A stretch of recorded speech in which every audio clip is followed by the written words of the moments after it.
Kita bersyukur bila pada hari ini kita dapat menikmati kebaktian keluarga bersama-sama. Gitu ya.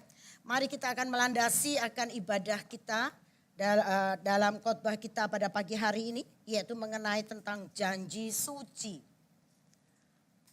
Kita akan bersama-sama melihat di dalam Kejadian. Kejadian pasal yang kedua. Ayat yang ke-24. Firman Tuhan mengatakan demikian. Sebab itu seorang laki-laki akan meninggalkan ayahnya dan ibunya dan bersatu dengan istrinya sehingga keduanya menjadi satu daging.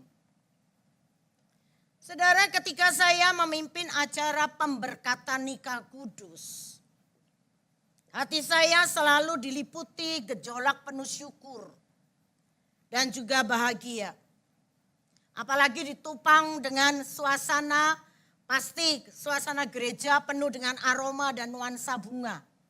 Indah sekali.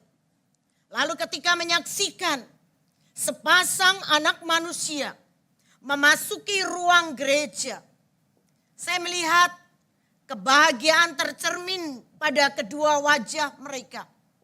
Mereka berjalan memasuki, merindukan berkat daripada Allah. Supaya mereka dapat menapaki hari-hari indah mereka bersama-sama. Itu adalah hal yang sangat luar biasa. Nah saudara, sepasang mempelai dipersatukan Tuhan menjadi sepasang suami istri dan membentuk sebuah rumah tangga, itu adalah sesuai dengan tujuan Tuhan menciptakan manusia. Itulah sebabnya ditandaskan lagi di dalam perjanjian baru. Di dalam Matius 19 ayat 5 dikatakan, sebab itu laki-laki akan meninggalkan ayahnya dan ibunya dan bersatu dengan istrinya sehingga keduanya itu menjadi satu daging. Dua orang yang dipersatukan dalam pernikahan. Saya tahu gak gampang, betul? Gak gampang. Perlu berjuang bersama untuk bisa mempertahankannya. Mereka harus terus mengasah kesatuan hati. Dengan apa? Dengan saling menghargai. Harus dengan saling mengalah. Suami istri masing-masing juga harus membuang ego yang ada. Supaya apa? Supaya bisa menyesuaikan diri dengan pasangannya ketika hidup bersama. Karena itulah saudara, saya paham benar dalam dunia ini rupanya ada hukum. Yaitu hukum gravitasi. Hukum gravitasi itu saya katakan ada. Terlepas saudara percaya atau enggak, hukum gravitasi itu ada. Kalau saudara enggak percaya, kita bisa ngelihat beberapa waktu yang lalu. Ada 4 orang yang saling mengikat diri jadi satu. Lalu mereka naik ke lantai 22. Lalu buka jendelanya. Terus mereka melompat dari jendela itu. Dengan berkata, aku gak percaya, bisa?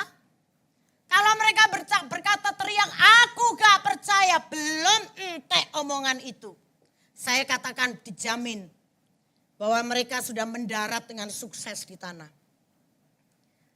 Hukum gravitasi itu ada. Itu hukum alam. Nah demikian pula saudara dalam kehidupan pernikahan. Ada juga hukum alamnya. Kalau saudara berani melanggar hukum alam ini, maka saya berani katakan bersiaplah saudara untuk menderita di dalam rumah tanggamu. Nah mungkin kita bertanya, apa hukum alam pernikahan? Hukum alam pernikahan itu adalah memberi. Ya, hukum alam memberi. Jadi kalau kita ingin membangun keluarga yang harmonis, keluarga yang bahagia, saya mau katakan lakukan hukum alam ini. Ada 3 hal. Yaitu yang pertama, memberi. Yang kedua, memberi. Dan yang ketiga, memberi. Hukum alam memberi harus ada di dalam kehidupan rumah tangga. Baik rumah tangga yang masih baru atau rumah tangga bahkan yang sudah lama. Lalu kita protes, bukankah dalam sebuah hubungan harus seimbang, take and give. Tapi tetap saya mau ingatkan, itulah yang harus ada dalam keluarga.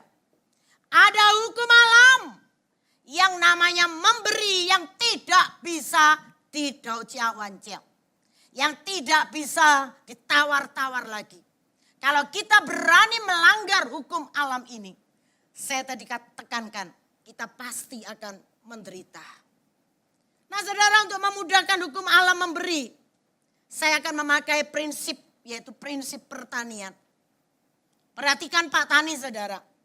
Pak Tani itu sebelum mendapatkan hasil panen, maka Pak Tani itu harus selalu menanam dulu. Nah apakah setelah menanam, besoknya bisa langsung panen? Saya berani katakan, gak mungkin. Akan ada proses. Ada jeda waktu antara menanam dengan panen. Dan di antara jeda itu banyak hal yang harus dilakukan. Yaitu mulai dengan memberi. Memberi pupuk lah. Memberi penyiraman lah. Memberi penjagaan lah dari segala hama dan macam-macam. Karena itulah saudara, prinsip yang sama juga berlaku dalam kehidupan rumah tangga kita masing-masing. Selama kita bersedia menjalani proses yang ada, saya berani katakan kita akan memetik hasilnya. Nah tentunya kalau saya berbicara tentang memberi, harus ada catatannya, yaitu apa yang harus diberi. Bagaimana cara memberinya? Kapan waktunya? Termasuk mengomunikasikan pemberian itu kepada pasangan kita. Saudara, yang saya maksud dengan memberi itu bukan hanya selalu melulu, yaitu melalui secara materi, enggak. Tapi lebih luas dari itu, kita memberi, yaitu apa yang dibutuhkan oleh pasangan kita. Karena itulah kita tentu saja harus tahu apa sih yang dibutuhkan oleh pasanganku. Karena itu kalau ngomong soal memberi itu saya katakan juga tidak sama, yaitu dengan memaksa. Itulah sebabnya dikatakan, wah katanya pokoknya suruh beri. Ya pokoknya tak beri. Pokoknya tak beri. Setelah itu apa? Ya aku kasih ono jawaban ya, kasih ono balasan dan macam-macam. Itu namanya nuntut saudara. Saudara menuntut pasangan kita, mau menerima apapun dari kita. Itu saya juga katakan bocengli juga. Begitu ya. Kita harus memberi. Memberi sesuai dengan kebutuhan daripada pasangan kita. Kalau pasanganmu sukanya makannya gado-gado lah. Suka makannya rujak lah. Suka makannya bakso lah. Lalu merasa waduh. Kemurahan niku ya, gado-gado kemurahan, rujak, bakso, alah kemurahan. Wes tak beli no yang lebih mahal, yaitu steak. Ya, kasih steak, dibeli no steak tiap hari. Piye? Apakah steak itu akan dimakan oleh pasanganmu? Dimakan sih, pasti dimakan. Namun, apakah kebutuhan pasanganmu itu sudah terpenuhi? Saya berani katakan tidak. Karena itulah saudara, di dalam memberi harus tahu apa memangnya kebutuhan pasanganmu. Harus tahu apa yang menjadi kebutuhan pasangan kita. Itulah sebabnya ketika saya membaca sebuah buku, yaitu 5 bahasa kasih atau 5 love language. Di sana dituliskan rupanya sedikitnya ada 5 kebutuhan yang bisa diberikan yaitu kepada pasangan kita. Yaitu yang pertama, itu adalah kata-kata pendukung. Ya perlu diberikan yaitu kata-kata pendukung bagi pasangan kita. Seseorang itu akan merasa disayang kalau dia mendapatkan pujian, mendapatkan kata-kata yang memberi semangat. Ya misalnya, wah ciamik tenan Giarti, masakanmu hari ini benar-benar yummy. Wah, kalau sampai Semin bisa mengatakan seperti ini, maka besoknya enggak disuruh masak pun Giarti pasti akan masak, begitu ya. Kalau kita melihat suami kita ya, mungkin CNI melihat Chen Fung, wow kamu pakai kaos ini, wih ganteng tenan ya, bojoku tenan ya. Kenapa? Kelihatan muda sampai ketok piro puluh tahun sampai. Nah kalau seperti ini saya berani katakan, Pak Chen Fung pasti nggak akan ganti-ganti kaos. Saudara, setiap kita perlu mendukung, yaitu pasangan kita masing-masing. Jangan sampai saudara, saya itu pernah ngajak seseorang untuk melayani. Ayo melayani, ojo kak bojoku wae sing melayani. Jangan. Mari kita masing-masing ambil bagian untuk selalu apa? Memberikan kata-kata pendukung. Kamu bisa. Dan kamu pasti bisa melakukannya. Dan lain perkara. Kita harus bisa memberikan kata-kata pendukung. Yaitu bagi pasangan kita masing-masing. Hal yang kedua yang harus kita beri yaitu kepada pasangan kita, yaitu ada sentuhan fisik. Apa itu sentuhan fisik? Sentuhan fisik itu bisa yaitu melalui, entah itu melalui belayan rambut, ya di rambut, boleh. Bisa juga kita berikan tepukan di pundaknya, boleh. Bisa jadi ketika jalan, jangan ngacir dewe yang sana, sudah jualan sampai sana. Digandeng Pak bojone ya. Digandeng dengan baik, apalagi ketika melewati tempat ini. Di sini kan gak enak jalannya ya. Saya aja biasanya kalau Rosi lewat, saya berkata peganglah tanganku. Wah ya, selalu saya berjalan bersama dia. Saudara, bagaimana dengan kita? Kita pun demikian, harus bisa ada sentuhan-sentuhan fisik di dalam kehidupan kita. Nah semua itu saya tadi katakan adalah variasi sentuhan fisik yang bisa kita berikan. Yang ketiga, kita perlu memberi apa lagi? Hadiah. Banyak ya ibu-ibu seneng, ya senengnya kak. Kalau sampai tiap bulan ya si Linda berkata kalau idodo sampai nukono aku berlian. Wah tak sanjung-sanjung terus kak bojoku kak. Saudara kalau memberi hadiah, saya katakan gak mesti, yaitu harus yang mahal-mahal. Hadiah di sini, saya katakan jangan yang mahal-mahal, bisa-bisa. Mungkin pulang dari kerjaan, si Linda lalu berkata, kok martabak Hawaii, wah. Langsung dia berkata, wes kamu mulai besok wes tak jemput sampai di kantor, wes gak cuma sampai di rumah. Tak jemput untuk kantor, ya, sampai bisa seperti itu. Kita bisa melihat suasana mungkin sedang panas. Wah, Kak Chen Fung ini kan suka gowes nih ya. Wes tak beli no apa? Es degan tolong agung. Wah, CNI langsung berbunga-bunga ya, hatinya berbunga-bunga. Nah itulah sebabnya saudaraku yang terkasih, beri hadiah-hadiah khusus bagi pasanganmu. Itu akan sangat melegakan. Lalu sentuhan yang pemberian yang keempat itu apa? Yaitu menurut 5 love language dikatakan, saat-saat yang berkesan, ingat no. Itulah sebabnya saya enggak gumun. Kenapa akhir-akhir ini kantornya gereja itu penuh dengan anak muda-mudi. Selalu ada di kantor ini termasuk Frankie. Lalu kemudian saya pikir kenapa mereka selalu ribut di sini begitu ya. Enggak taunya mereka itu selalu ngelihat, "Loh iku aku, cilianku iku aku," dan macam-macam. Saya sempat pernah ngelihat Meli ya. Saya berkata, "Meli kan badannya gede." Saya berkata, "Iku paling Mel, yang gendut itu kowe Mel." "Piye toh Kak? Itu loh aku yang ada di pangkuane Kairin," katanya. Loh rupanya saya selama ini tidak melihat secara merata ya. Saya melihat bener rupanya yang saya pangku sejak kecil itu Meli. Kalau sekarang suruh mangku dia, ambrol ya. Mereka suka ngelihat apa? Masa-masa yang lalu. Karena di sini ada foto, yaitu HUT gereja yang ke-50. Dan sekarang mereka sudah gede-gede. Amel aja sudah bisa menjadi singer ya, dan lain perkara. Saudara, waktu saya ngonseling seseorang, dia juga berkata begini, Kak sebentar ya Kak ya, tak tunjuki Kak. Aku ini dulu juga anak sekolah minggu GKT Kediri. Ini bukti nih Kak. Loh, lah kok terus gak ada? Iya, karena setelah SMP saya harus pergi ke Malang, pindah. Dan sekarang balik lagi minta untuk pemberkatan nikah. Loh, luar biasa.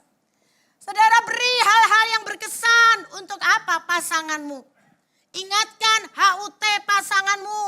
Lalu bisa dinner bersama. Saya gumun ya kemarin ya. Kemarin itu Komisi Wanita itu ngadain PRT nih di rumahnya Ibu Mekim.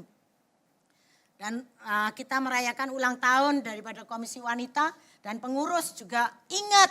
Loh Kak, kok Inan itu juga ulang tahun nih Kak tiba-tiba. Nah akhirnya kemudian kita bawain juga untuk sesuatu untuk Ko Inan, lalu kita berkata sama Cik Mekim. Pokoknya harus kamu yang ngasih untuk pasanganmu ya, untuk Ko Inan begitu ya. Nah saudara nggak taunya apa yang terjadi. Benar, ada foto yang terpampang 7:30 ya baru dikasih no. Sing ngasih no putuwe ya, Michelle ya. Michelle yang memberi. Dan saya melihat bagaimana berbunga-bunganya Ko Inan ya ketika menerima. Aduh kalau hadiahnya bagi Ko Inan rasanya opo ini ya. Tetapi ketika diberi perhatian itu tadi saya ngelihat berbunga-bunga. Padahal pulangnya 7:30, bisa bayangkan capeknya kayak apa. Tetapi saya melihat di foto itu. Wow, luar biasa sekali, sumringah. Apalagi tepat pada waktu ulang tahunnya. Saya bingung, bluk. Saya pikir loh kok ada anak kok bukan logat Kediri ya. Tetapi logat Ternate, gak taunya wow itu dia. Michelle ya. Michelle, dia selalu menyebut saya pendeta Amin katanya ya. Karena loh guyunya banter juga ya, persis dengan pendetanya begitu ya. Nah dia selalu berkata, saya mau ngelihat pendeta Amin begitu ya. Nah dia datang lalu saya tanyain loh, Michelle kok sampai tutup sini?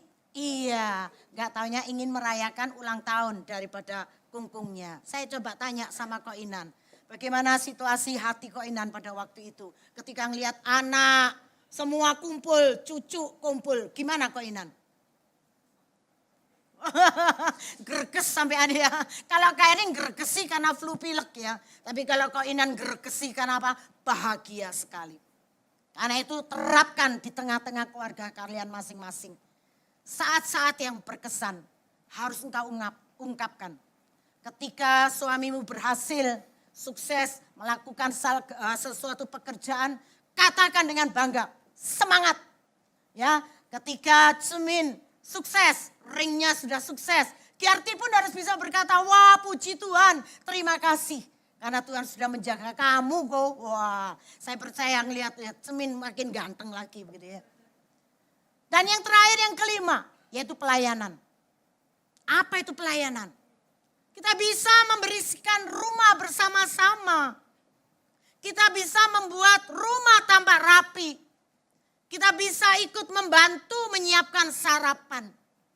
Kita bisa ikut kalau ngelihat pasangannya sibuk, wes tak setrika bajune wes enggak apa-apa. Termasuk ketika menemani pasangan, mengantar belanjalah, mengantar jalan-jalan ke mall, boleh kita lakukan. Itulah sebabnya saya saudara satu kali ikut happy. Suatu kali Dr. Novian ini hari Sabtu. Pada waktu itu sebetulnya saya sudah mulai agak gerges-gerges gitu ya. Tapi dia berkata, Kak ayo visit. Lalu saya berkata, oke, yuk berangkat. Nah sebelum itu lalu dia berkata, bentar ya Kak, tak ajak sekalian istriku. Jadi kita nanti mampir di rumah supaya dia ikut. Loh saya katakan ini indah sekali. Sama-sama melayani, sangat luar biasa. Karena itulah saya mau tekankan saudara-saudaraku, jangan sampai 5 bahasa kasih itu menjadi kering di rumah tangga kita masing-masing. 5 bahasa kasih ini yaitu memberi. Harus semakin kita semaikan. Harus semakin kita taburkan. Harus semakin kita berikan. Yaitu kita memberikan kata-kata pendukung, semangat. Bukan saling menghujat atau aco tak aco malah diem. Memberi sentuhan fisik. Bisa memberikan hadiah. Bisa memberi ingatan. Untuk membangkitkan kesan-kesan istimewa bagi pasanganmu. Sehingga tidak cuma mengeluh karena sudah lelah bekerja sepanjang hari. Dan memberi perhatian dengan saling membantu dan melayani. Itu adalah hal yang dahsyat dan luar biasa. Nah karena itu mari pada saat ini. Sekarang saya mau tanya. Siapa yang ingat akan janji suci pernikahannya? Saya mau tanya Anton sama Melisa. Saya suruh maju aja ya mereka berdua ya. Yuk Anton dan Melisa silakan maju ke depan. Nggak tahu eling-elingen waktu dulu janji sucinya ngomong apa ya waktu di gereja ya.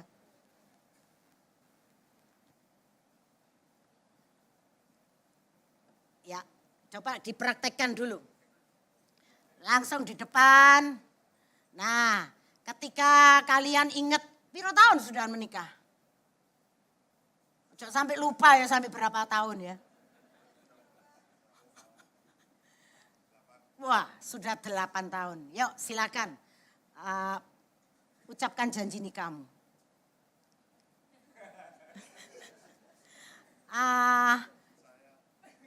Ya, ya wes. Yuk.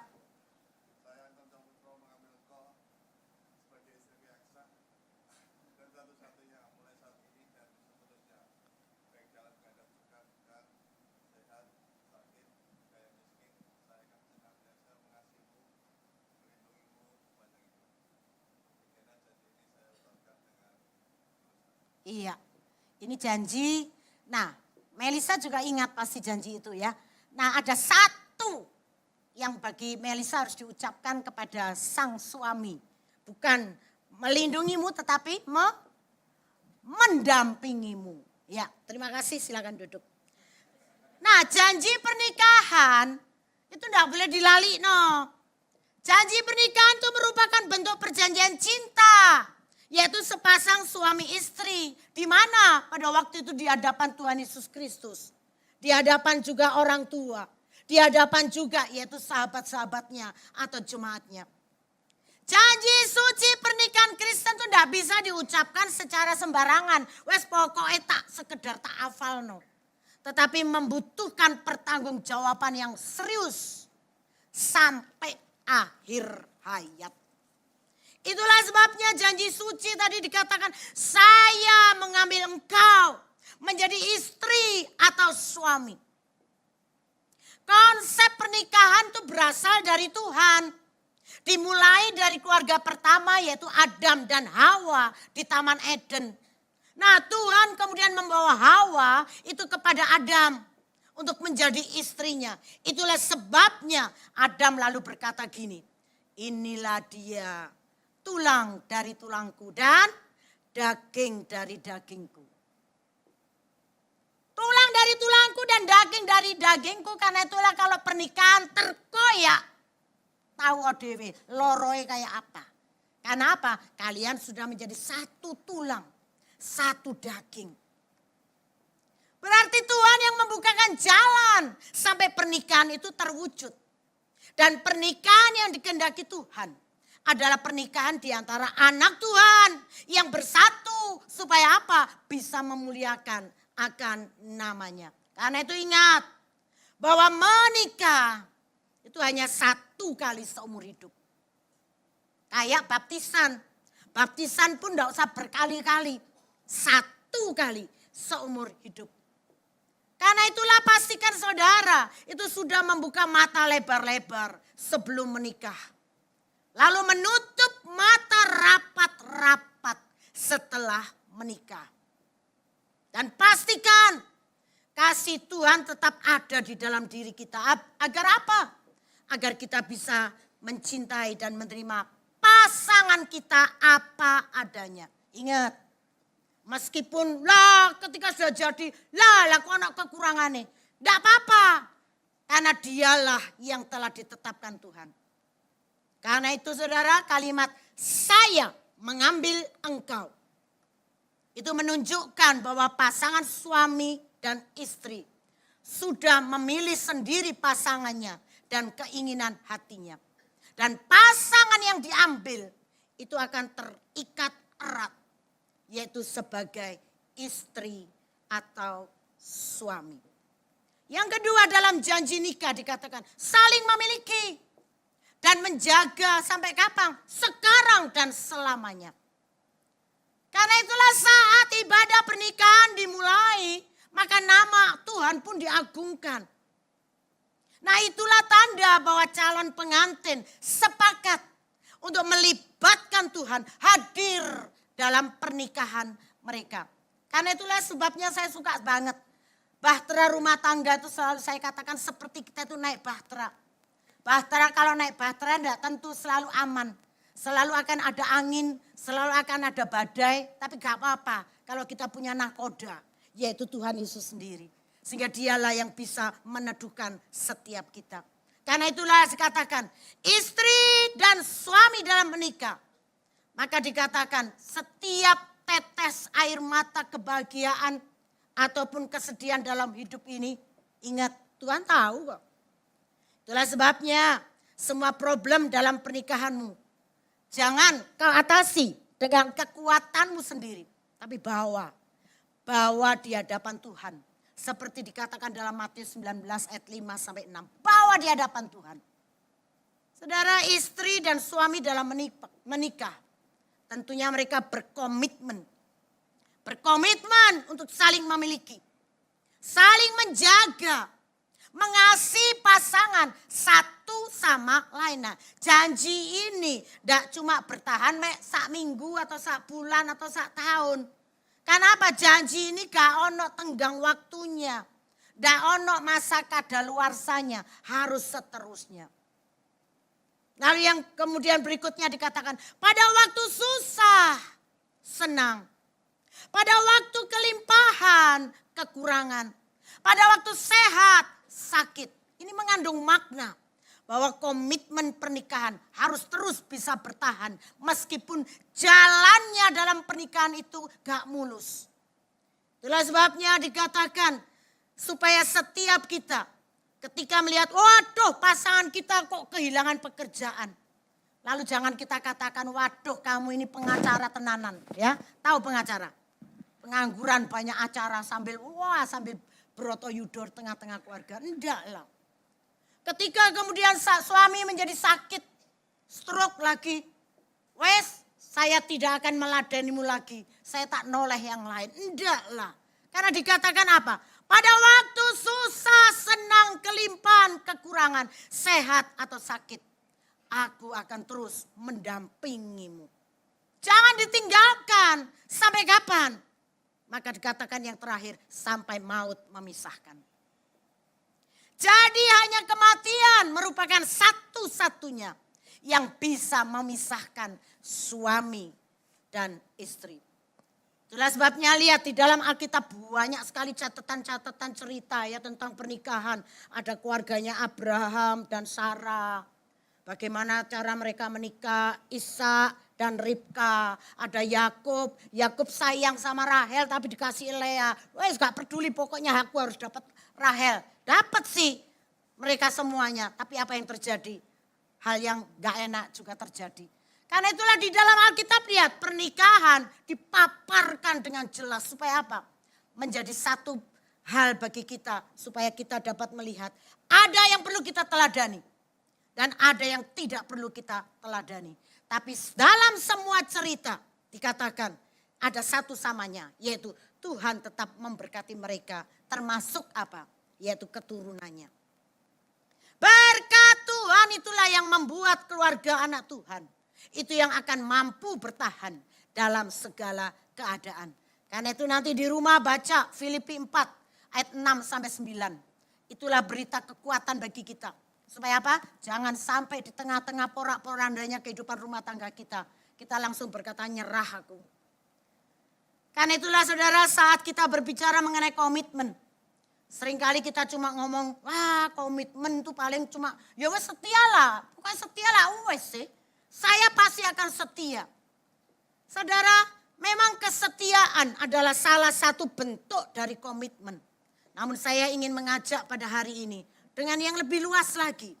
Kita harus hidup di dalam komitmen. Sehingga apa? Sehingga kita dapat membawa kehidupan rumah tangga kita. Dalam keadaan apapun tetap utuh sampai akhirnya. Itulah sebabnya saya katakan dalam komitmen harus ada harga yang dibayar. Saat saudara berkomitmen, saudara sedang membangun satu kekuatan mental yang dibutuhkan untuk menjalani kehidupan sepanjang pernikahan saudara. Saudara, saya akan memberikan salah satu contoh, yaitu pada tanggal 20 Oktober 1968. Ada penonton di Olympic Stadium Mexico City. Dia dikejutkan oleh suara sirine mobil yang meraung-raung memasuki stadion utama. Padahal hari itu sudah gelap banget. Dan hari itu memang ada pertandingan lomba lari maraton.